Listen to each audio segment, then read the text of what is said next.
اپنی آواز کے بجائے اپنے دلائل کو بلند کیجیے۔ پھول بادل کے گرجنے سے نہیں برسنے سے اگتے ہیں۔ جہاں پانی گرتا ہے وہاں سبزہ اگتا ہے، جہاں آنسو گرتے ہیں وہاں رب کی رحمت اترتی ہے۔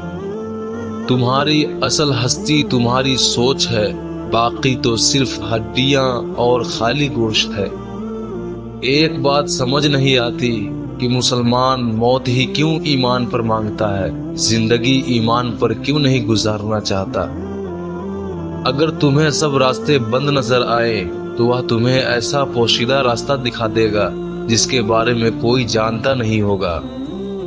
اپنے دل پر لگے زخموں کو نظر انداز مت کرو، بلکہ اس کو محسوس کرو، کیونکہ یہی وہ جگہ ہے جہاں سے روشنی تمہارے اندر داخل ہوتی ہے۔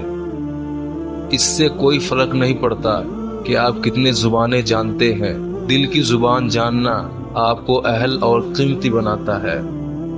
انسان کو اخلاقی اقدار کے پاسداری کرنی چاہیے، ورنہ مرتے وقت پچھتاوا اس کا مقدر بن جائے گا۔ ہم ایسے منافق لوگ ہیں کہ کسی کی تکلیف کو اس کی گناہوں کی سزا سمجھتے ہیں اور اپنی تکلیف کو آزمائش